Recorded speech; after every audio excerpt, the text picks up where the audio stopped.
Setelah dialog gue dengan Ustadz Abdul Somad, gue banyak mikirin dan ternyata ini dia 5 hal yang gue setuju dengan Ustadz Abdul Somad.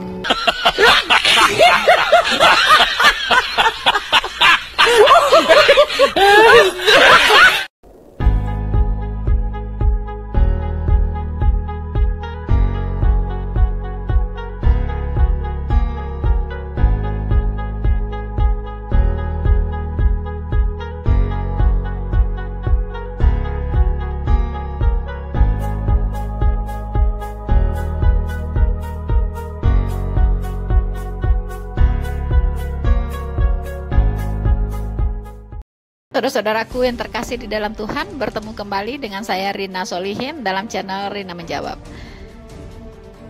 Saya berdoa teman-teman semua dalam keadaan sehat dan selalu bersuka cita ya di dalam Tuhan kita Yesus Kristus. Teman-teman, dunia maya sedang ramai ya, diramaikan oleh Daniel Mananta teman-teman ya, yang barusan mengunjungi Abdul Somad ya. Jadi habis berkunjung ya, bersilaturahmi ke Abdul Somad, kemudian Daniel Mananta membawa oleh-oleh pulang ya. Dia membawa oleh-oleh lalu membagikannya di media sosial teman-teman ya. Ternyata oleh-oleh ini menjadi bumerang bagi Daniel sendiri teman-teman ya. Karena oleh-olehnya bukan sembarangan oleh-oleh teman-teman ya, tetapi dia membawa pesan-pesan dari Abdul Somad ya, dan dia menyatakan dia setuju terhadap apa yang dikatakan oleh Abdul Somad. Bagaimana ceritanya? Tentunya Rina Solihin tidak akan ketinggalan teman-teman dalam mengomentari, dalam menganalisa ya, apa sebenarnya yang terjadi ya dengan Daniel Mananta ini teman-teman. Kita tahu dia seorang Katolik kalau tidak salah ya. Saya kurang tahu pasti apakah Katolik atau Protestan atau apa gitu. Yang jelas dia itu non Muslim. Ya, dan dia masih percaya kepada Tuhan Yesus, tapi dari denominasi mana saya tidak tahu. Teman-teman, sejauh ini saya belum tahu ya, tapi dia percaya bahwa Yesus adalah Tuhan ya. Seperti apa sebenarnya pesan-pesan dari Abdul Somad yang dibawa oleh Daniel Mananta ini dan dibagikan kepada kita semua ya. Tentunya kita juga berhak teman-teman untuk mengomentari ya, untuk menanggapi apakah oleh-oleh ini enak ditelan atau dikembalikan begitu kan. Kalau dia berupa makanan enak gak sih gitu. Kalau nggak enak ya kita kembalikan saja teman-teman ya. Nah, untuk itu tetaplah bersama Noverina Solihin, dan terima kasih atas kehadiran Anda teman-teman. Bersama-sama kita melihat kebenaran firman Tuhan tentunya. Saya selalu menanggapi sesuatu, mengcounter segala sesuatu apa adanya, seperti apa yang dikatakan oleh firman Tuhan ya. Saya tidak terpengaruh oleh pendapat si A, si B, si C dan sebagainya, karena saya standing on the Bible only teman-teman.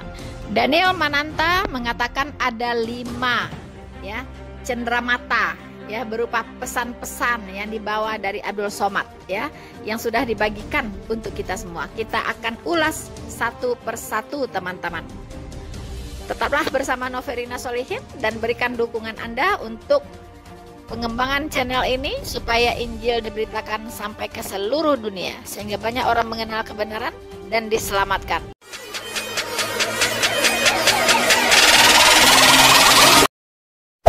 Hey there. Subscribe to my channel. And also press this bell icon. Setelah dialog gue dengan Ustadz Abdul Somad, gue banyak mikirin dan ternyata ini dia 5 hal yang gue setuju dengan Ustadz Abdul Somad. Yang pertama, karena kasih sayang Tuhan, kita berdua bisa ngobrol dengan sangat luar biasa, dengan lancar, dengan sangat open. Dan karena kasih sayang Tuhan juga, kita juga bisa memberikan kasih sayang ke orang-orang lain. Gue jadi lebih bisa mencintai orang-orang di sekitar gue, tetangga gue, karena gue telah merasakan cinta dari Tuhan di dalam hidup gue. Kita pakai dulu sementara sistem kafir ini. Orang bilang kafir mana bisa? Sementara kalau semuanya sudah baik, kita pakai sistem Islam, naik khalifah. Mencuri listrik, ini dalil yang mengatakan boleh.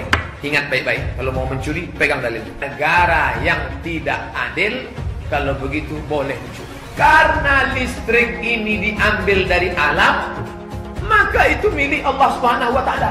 Punya Allah, berarti milik bersama. Kita curi aja. Itulah yang ditempelkan salib di belakang ambulan. Kalau masjid kita punya ambulan, balik dari sini ambil pilok. Pilok itu lambang yang ada di ambulan, ganti dengan bulan sabit. Jangan katakan bom bunuh diri. Ini banyak wartawan-wartawan yang tidak Islami memakai istilah-istilah kafir tanpa dia sadari. Gerakan bunuh diri, padahal gerakan mati syahid. Zaman sahabat Nabi pakai pedang, zaman sekarang tak pakai pedang. Letupkan, ledakkan, mati syahid. Ada pun orang yang mengejek ini mati konyol. Orang mati syahid dia katakan mati konyol. Saya pernah ditanya, apa pendapat Pak Ustadz tentang ISIS? Bagus, saya bilang. Siapa yang tidak ikut kepada ISIS, kafir, halal darah. Ustadz Somad, ini keluarga kami, tak gimana ceritanya dia murtad. Suami saya melarang menerima dia di rumah kami. Apakah betul tindakan suami saya itu, Pak Ustadz? Saya katakan, tindakan dia itu tidak betul. Yang betulnya mestinya dipancung kepalanya. Yang cocok sama dia.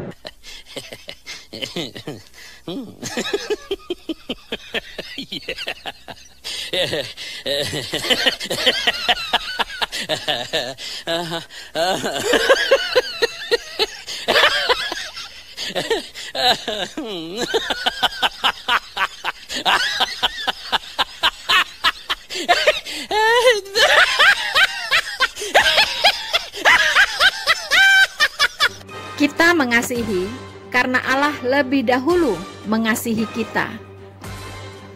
Jikalau seorang berkata, "Aku mengasihi Allah," dan ia membenci saudaranya, maka ia adalah pendusta. Karena barang siapa tidak mengasihi saudaranya yang dilihatnya, tidak mungkin mengasihi Allah yang tidak dilihatnya. Was juga sempat bilang, kasih sayang dulu itu yang paling pertama, baru Tuhan memberikan law atau perintah atau hukum. Jadi kasih sayang duluan, habis itu baru perintah Tuhan. Gue setuju banget sama pernyataan ini. Bahkan kalau di Alkitab pun juga grace and truth.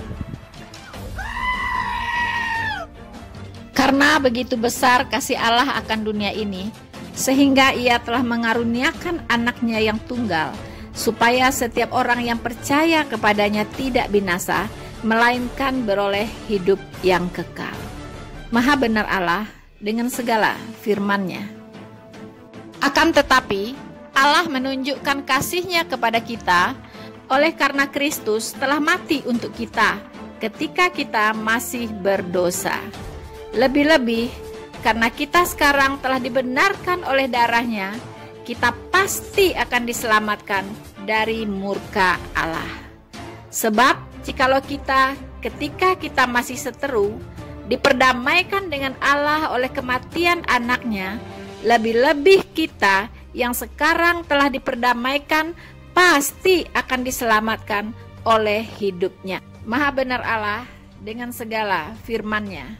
Yang ketiga, Nabi Muhammad sempat bilang bahwa manusia masuk surga bukan karena amalnya, bukan karena ritualnya, tapi karena kasih sayang dari Tuhan. Mungkin lu udah ngeliat ini di post sebelumnya ya. Karena ini gue sangat setuju banget.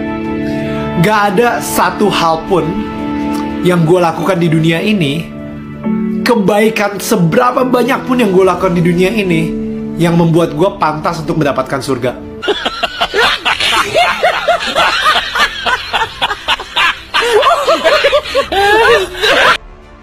Sebab karena kasih karunia kamu diselamatkan oleh iman. Itu bukan hasil usahamu, tetapi pemberian Allah. Itu bukan hasil pekerjaanmu. Jangan ada orang yang memegahkan diri.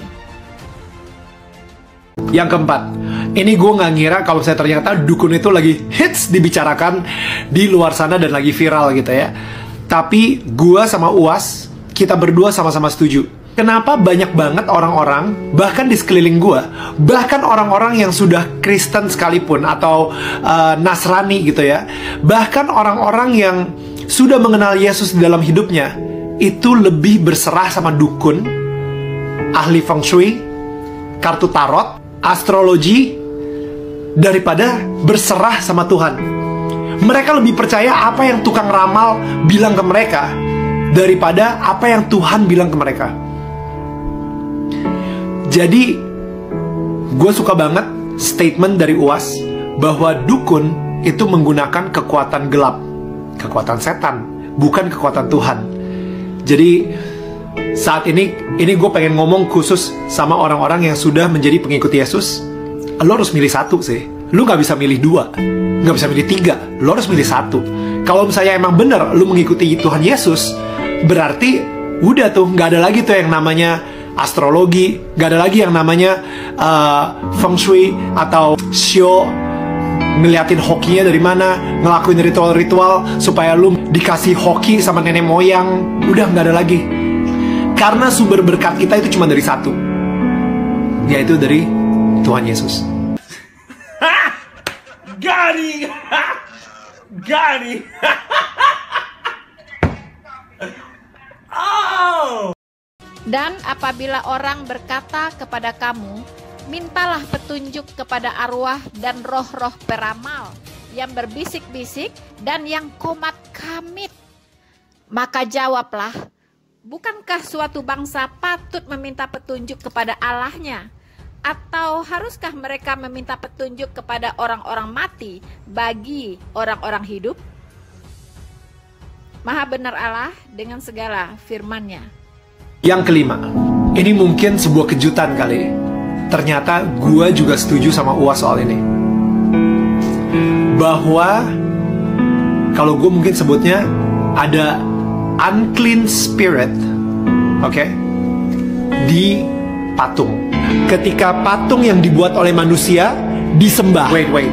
Sebelum lo mau komentar, lo harus baca dulu. Ini again buat orang-orang yang mengakui sebagai pengikut Yesus. Oke? Gue pengen kalian baca dulu Yesaya 44 ayat 13 sampai 20. Baru lu bisa komentar di bawah. Oke? Lu harus baca itu dulu, baru lu bisa komentar. Sebelum lu baca itu, jangan komentar dulu. Oke. Ini gue pengen ngomong kepada umat Nasrani ya. Ini tercatat di buku sejarah. Nebukadnezar itu penasaran banget seperti apa sih bentuk atau wajah dari Tuhannya bangsa Israel. Sehingga dia dengan beraninya itu masuk ke satu ruangan yang ini ruangan yang paling suci di situ. The Holy of the Holies. Ya, yang kadang-kadang kalau misalnya di perjanjian lama itu sering banget orang gak sengaja masuk, meninggal langsung.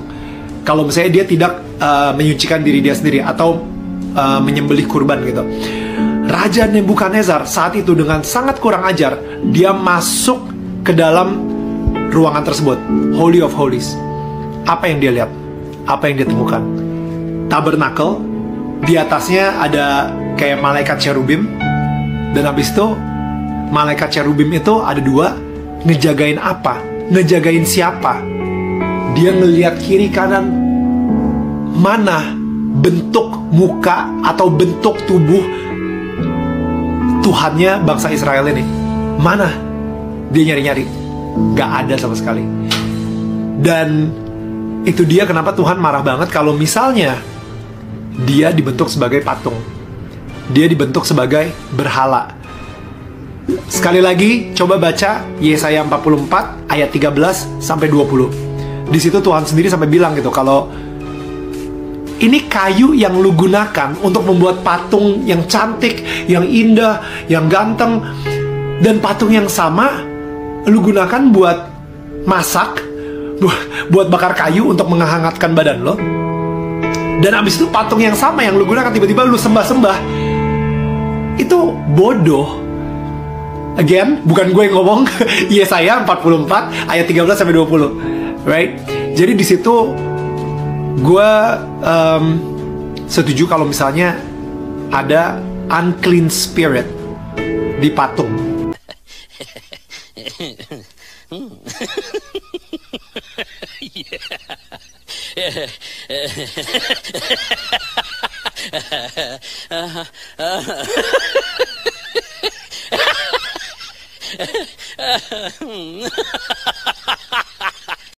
Janganlah kamu membuat berhala bagimu, dan patung atau tugu berhala janganlah kamu dirikan bagimu. Juga batu berukir janganlah kamu tempatkan di negerimu untuk sujud menyembah kepadanya, sebab akulah Tuhan Allahmu. Maha benar Allah dengan segala firman-Nya. Hey there. Subscribe to my channel.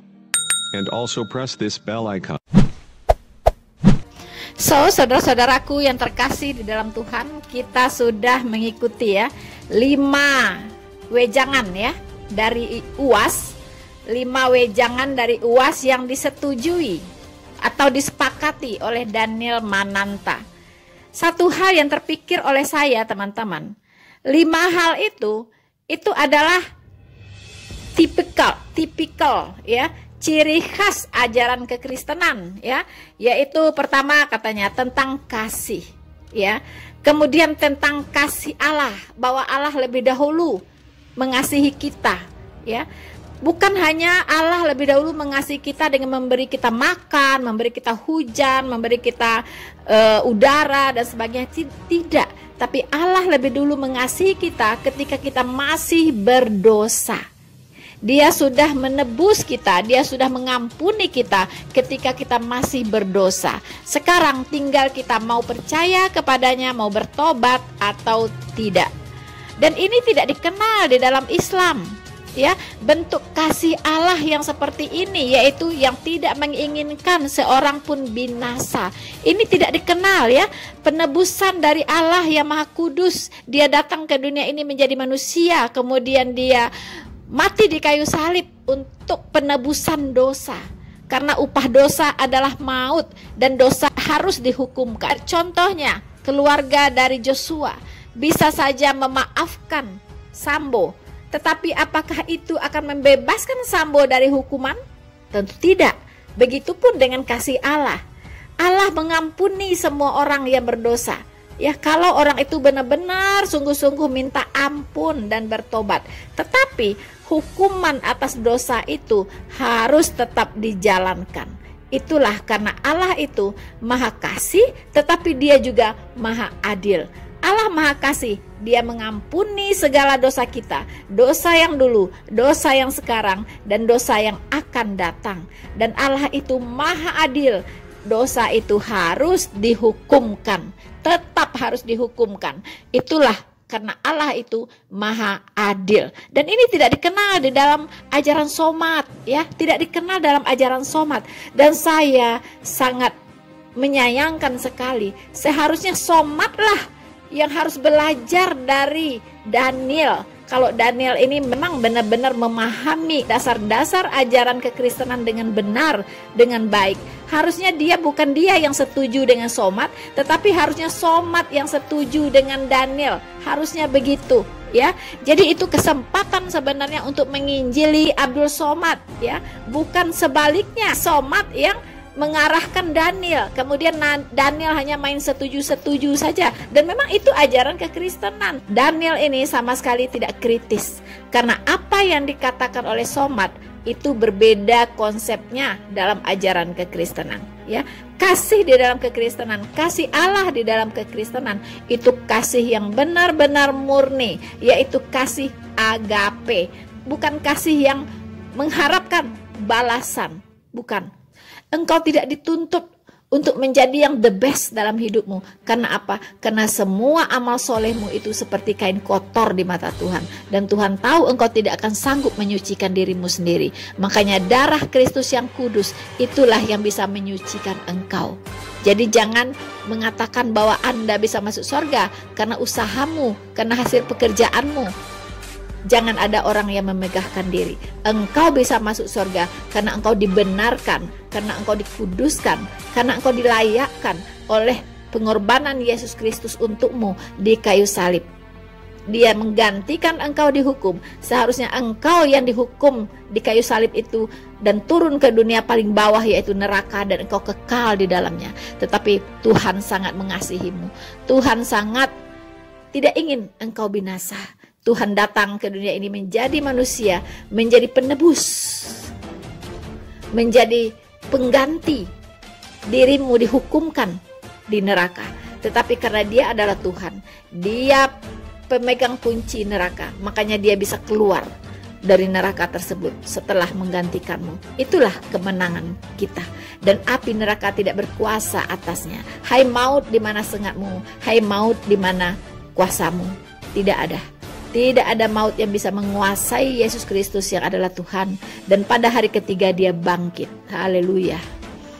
Saudara-saudaraku yang terkasih di dalam Tuhan, jadi sangat disayangkan, Daniel Mananta, seharusnya Abdul Somad lah yang berkata, saya setuju dengan Daniel. Harusnya demikian. Bukan Anda yang berkata, saya setuju dengan Somad. Itu sumber ajarannya dari mana? Anda tidak mendalami ajarannya. Dan Anda main setuju-setuju saja. Apa yang dia katakan tidak sesuai dengan apa yang dikatakan oleh Alkitab. Jauh panggang dari api.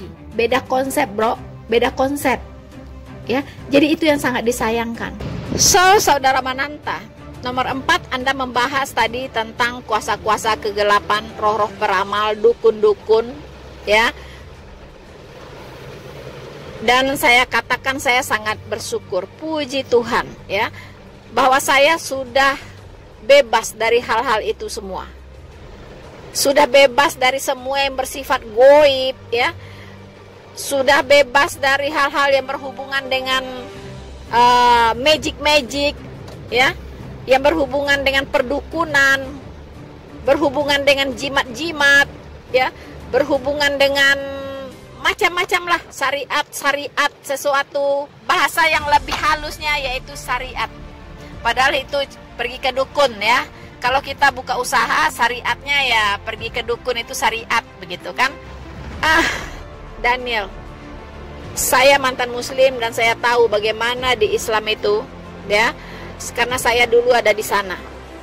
Tapi saya bersyukur di Kristen, ya, tidak ada lagi yang namanya ziarah ke kuburan, berdoa ke kuburan ulama dan sebagainya, ya. Berdoa ke kuburannya siapa gitu, ya, yang di kiai apa, ulama apa, itu tidak ada di dalam kekristenan. Tidak ada lagi sembahyang ke kuburan, itu tidak ada, ya. Kasarnya seperti itu. Tidak ada lagi minta syariat ini, syariat itu kalau ingin sukses, tidak ada lagi, ya. Dan tidak ada lagi bertanya kepada roh-roh petenun-petenun, peramal-peramal, ya, minta jampi-jampi, minta zimat-zimat, itu tidak ada lagi di dalam kekristenan. Dan itu semua najis di mata Tuhan, ya. Jadi saya pikir Anda mengapa jadi terkaget-kaget, ya, seolah-olah, ya, ketika Somad berkata demikian. Anda tidak tahu, ya, Anda tidak tahu bagaimana yang sebenarnya Daniel, ya. Dan Anda katakan orang Kristen banyak yang seperti itu. Siapa? Setahu saya orang Kristen justru, ya, tidak ada main-main begituan. Paling orang-orang tertentu saja, yang orang-orang yang masih tradisional lah, ya. Orang-orang Kristen mungkin yang masih kuat, ya, budayanya, adat istiadatnya, ya, mungkin begitu kan. Tapi setahu saya tidak ada ajaran Tuhan Yesus, ya, yang mengizinkan umatnya untuk berbuat seperti itu, yang berharap kepada yang lain, ya. Tuhan mengajarkan hanya satu, ya, tempat kita berharap, yaitu Tuhan Yesus. Dan itu saya tahu persis, tidak ada. Bahkan saya dulu dengan saya yang hari ini, ya, itu sangat berbeda, begitu. Dulu saya bergaulnya dengan para dukun-dukun, ya kan.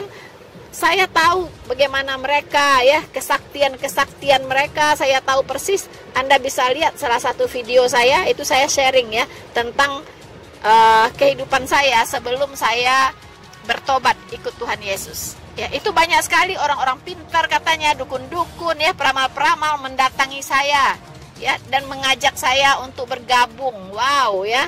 dan mengiming-imingkan kesuksesan, mengiming-imingkan segala macam begitu dulu ya. Tetapi setelah saya bertobat ikut Tuhan Yesus, mereka semua hengkang, mereka semua lenyap di telan bumi, tidak ada satupun lagi yang datang. Ya itulah iblis-iblis ya kan. Iblis mengutus mereka supaya saya diperangkap, masuk perangkap mereka. Ya kan, kalau saya sudah masuk perangkap mereka, ya mungkin saya tidak kenal Yesus hari ini. Ya kan? Nah, jadi begitu Daniel ya. Jadi jangan Anda blunder mengatakan orang Kristen banyak yang seperti itu. Ya tidak, saya tahu persis kok. Saya bisa membedakan karena saya dulu ada di sana dan sekarang saya ada di sini. Saya tahu persis bedanya. Jadi tolong kalau bicara hati-hati ya. Hati-hati. Saya tidak tahu Anda ini apa. Anda ini seorang apologet atau Anda ini apa gitu ya. Kalau Anda memang ingin masuk ke dalam pelayanan yang memberitakan kebenaran firman Tuhan, mendingan belajar dulu deh. Anda masuk dulu deh sekolah teologi, atau Anda ambillah waktu untuk pendalaman Alkitab sampai Anda menguasai semua, Anda baru sharing ya. Jadi jangan jadi blunder. Saya lihat Anda ini mengiyakan somat, Anda juga mengiyakan Alkitab begitu ya.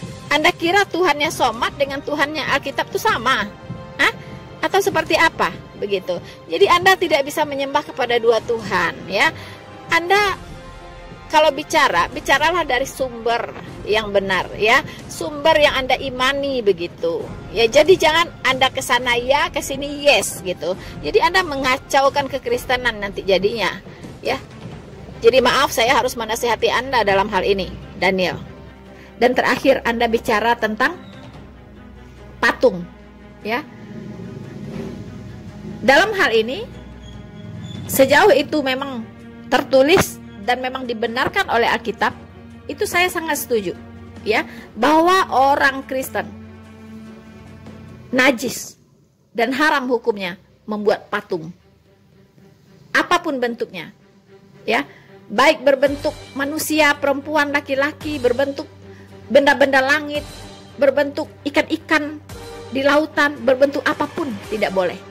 Tidak boleh membuat patung dalam bentuk apapun juga. Ini saya sangat setuju ya. Tetapi Anda seharusnya ada diskusi dengan Abdul Somad ya. Anda harus berdiskusi dengan Abdul Somad ya, yaitu Imamat 26 ayat 1. Itu harus dibahas ya. Di sana dikatakan, janganlah kamu membuat berhala bagimu, patung atau tugu berhala janganlah kamu dirikan bagimu, juga batu berukir janganlah kamu tempatkan di negerimu untuk sujud menyembah kepadanya, sebab akulah Tuhan Allahmu. Saudara Daniel, ada hal yang dilarang di sini di Imamat 26 ayat 1 dan ini sangat ditegaskan. Pertama, bentuk berhala itu adalah patung ya, patung. Yang kedua, tugu berhala. Tugu berhala ini bentuknya adalah berupa monumenkah, bangunankah, atau berbentuk segitiga kah, 4 persegi kah, berbentuk segi 4 kah, kotak kah, bulatan kah, terserah. Ini berbentuk bangunan tugu. Ingat itu ya. Kemudian janganlah kamu dirikan bagimu ya. Jadi tugu berhala janganlah kamu dirikan bagimu. Juga yang ketiga yaitu batu berukir. Batu berukir ya.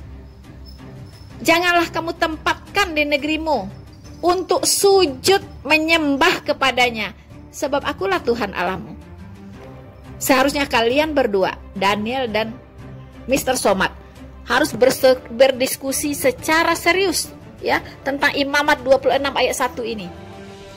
Adakah di tempat kalian, adakah di dalam keyakinan kalian berdua ya, ada benda-benda yang disebutkan ini? Coba kalian berdua pikirkan dalam-dalam. Adakah dalam ritual-ritual agama kalian berhubungan dengan hal ini? Ya, saya bicara kepada Daniel dan Abdul Somad. Pertama, patung. Adakah? Oke, Abdul Somad mungkin tidak ada patung. Daniel, saya tidak tahu. Kalau Anda Katolik, Anda ada patung. Ya. Kemudian yang kedua, tugu berhala, ya. Apakah dalam agama kalian ada benda yang digunakan dalam ritual-ritual keagamaan kalian berbentuk tugu berhala? Adakah? Jawab dengan jujur. Jawab dengan jujur, cukup di dalam hati. Ya, jawab dengan jujur, cukup di dalam hati. Adakah? Kemudian, batu berukir. Silahkan dipikirkan, direnungkan. Adakah dalam ritual keagamaan kalian berdua, Abdul Somad dan Daniel, yaitu memiliki benda-benda yang dikultuskan berbentuk batu berukir? Adakah? Kalau ada, silahkan dijawab di dalam hati dan diakui. Dan di sini dikatakan, apakah kalian sujud menyembah kepada benda-benda tersebut? Ataukah bagaimana? Seandainya dalam ritual kalian benda-benda tersebut disingkirkan, saya katakan disingkirkan, apakah ritual-ritual agama kalian masih sah? Masih sahkah tanpa benda-benda tersebut? Hanya kalian berdua yang bisa menjawabnya. Silahkan dijawab di dalam hati. Saya katakan, jika ritual-ritual keagamaan kalian menjadi tidak sah ketika benda-benda tadi yang saya sebutkan, yaitu berupa patung, atau berupa tugu berhalakah, atau berupa batu berukirkah, jika disingkirkan, maka makna dari ritual keagamaan kalian menjadi hilang. Silahkan dijawab dengan jujur di dalam hati. Jika benda-benda ini sangat berpengaruh, sangat menentukan keabsahan dari ritual keagamaan kalian, maka pastikan kalian dalam konteks ini sudah sedang menyembah berhala. Mau diakui atau tidak diakui, beginilah kebenaran firman Tuhan yang bisa saya sampaikan. Maaf, pesan terakhir saya untuk Daniel Mananta. Daniel, memang untuk membuat konten, harus membuat konten yang sangat-sangat menarik. Kalau bisa kontroversial. Menjadi pembicaraan di mana-mana. Kemudian banyak dapat viewers, subscribers, dan ujung-ujungnya make money. Tapi dalam membuat konten media sosial, kita harus berhikmat. Apakah sesuatu yang kita sampaikan akan berdampak negatif atau positif? Tidak ada salah Anda bertemu dengan Abdul Somad. Tidak ada salahnya Anda bersilaturahmi dengan Abdul Somad atau Anda memupuk pertemanan dengan Abdul Somad. Tetapi yang disayangkan adalah Anda memframing, menggiring opini seolah-olah Abdul Somad adalah seseorang yang sangat-sangat toleran. Dan kita tahu bagaimana track record seorang Abdul Somad, terutama dalam sepak terjangnya terhadap kekristenan. Masih segar di ingatan kita ketika dia berorasi menghalalkan darah orang-orang kafir. Dan apakah Anda lupa? Saya jadi curiga. Anda punya proyek apa dengan Abdul Somad? Ini praduga tidak bersalah loh. Ini praduga tidak bersalah sekali lagi. Anda dapat proyek apa dari Abdul Somad? Apakah untuk membuat namanya clean? Karena sudah unclean. Daniel, di mata semua umat Kristen, dia sudah unclean.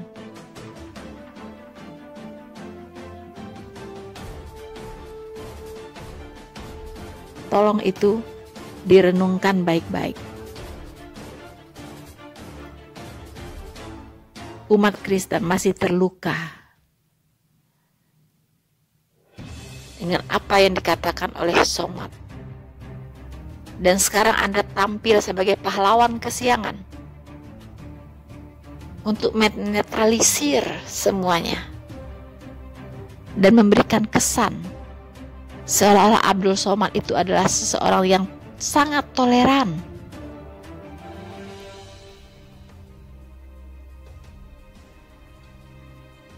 Ingat,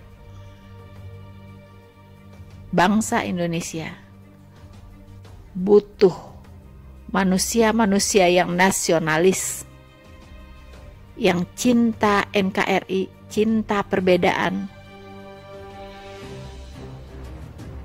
cinta untuk menjunjung tinggi Pancasila dan Undang-Undang Dasar 1945 dan anti kekerasan.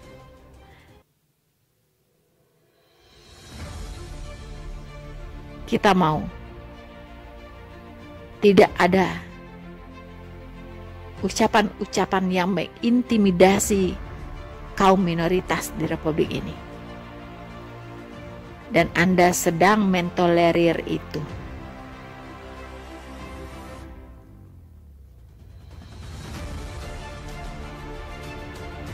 Silakan Anda renungkan, saudaraku.